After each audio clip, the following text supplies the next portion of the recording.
Well, chaos on the streets last night. A major riot erupted in northeast Leeds as vehicles were set on fire and a police car overturned. Residents were warned to stay at home amid the chaos over safety concerns. West Yorkshire Police said that no one was injured. It's not yet clear what led to the commotion, though theories are abounding all over social media. Well, members of the public took to the streets to record the dramatic scenes.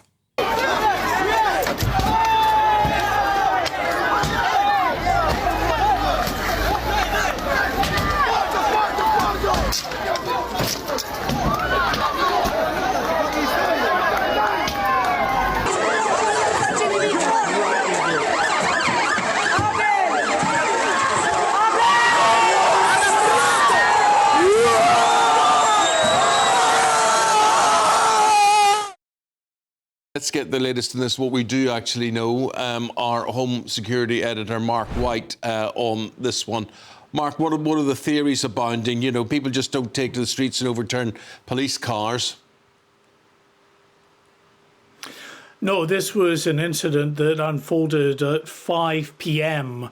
Yesterday, when we're told by authorities that a group of agency workers, we understand social workers, were at an address in Luxor Street in the Hare Hills area of Leeds.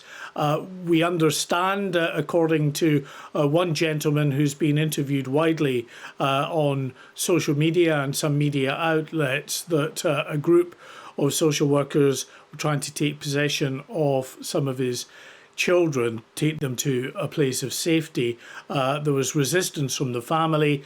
Other members of the public in the local area got involved in this. The agency workers called the police for assistance.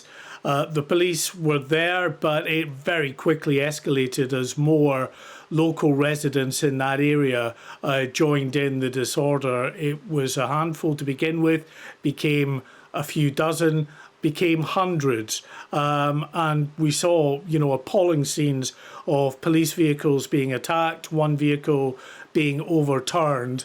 And then as that violence escalated, those police officers themselves, who turned up in ever greater numbers, reinforcements, public order teams brought in there, came under attack themselves as well. And at one point, a bus was hijacked and set on fire. We're told by First Bus, the group in charge of that particular bus, that no one was injured on the bus, that the passengers and driver had been evacuated. They say another bus was also targeted by rioters. So what we have now, more than 8 hours after the riots began, the police gained control of the streets in Hare Hills again, which was in the early hours of this morning. And what we're in now is the slow time investigation to determine exactly how this rioting unfolded, and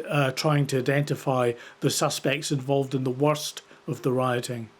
What I would say to that, Mark, is, come on, the police know exactly what caused this. We must have pretty strong theories as to what caused it, at least. Now, why are they playing it all down? Why are they playing so low? Why are they telling people not to speculate? They could put an end to this by saying, this is why this happened.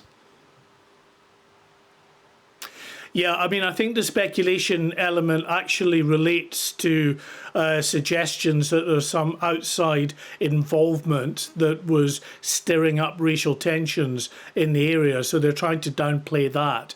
They have said that this incident sprang from that intervention by these agency workers involving children as well. So I think that element is fairly clear. What the police are up against these days, though, Eamon, is the issue of social media and the way that these images will spread, and that other people from that area of Leeds and even further afield in Leeds will come that want to just get involved in the violence. I remember covering the riots in 2011 after the killing of Mark Duggan after his death, and then the riots that started in Tottenham spread to other parts of London and then to other parts of the country. Back then, it was BlackBerry Messenger, social media really just in its infancy then, not even really around, but people just messaging each other to turn up at locations to cause disorder. Now, social media is so much more advanced than that, with all the live streaming and alike, and that brought out hundreds of people, more than 1,000 people, onto the streets of Hare Hills. And the police, I think, initially, they spoke of pockets of disorder, but they've had to revise what they said to now categorise this as serious disorder. They have no other choice, given that the Home Secretary has said that she is appalled by the scenes that have been witnessed on the streets of Leeds overnight, and says that this kind of violence has no place in UK society. Well, I think most people will be appalled by those scenes, Mark. Mark, I look forward to talking to you throughout the programme as things develop on this and we get more reaction. But for the moment, thank you very much indeed. And if you want to have your say on this one, do get in touch with us this morning. And there it is there. It's gbnews.com/your say.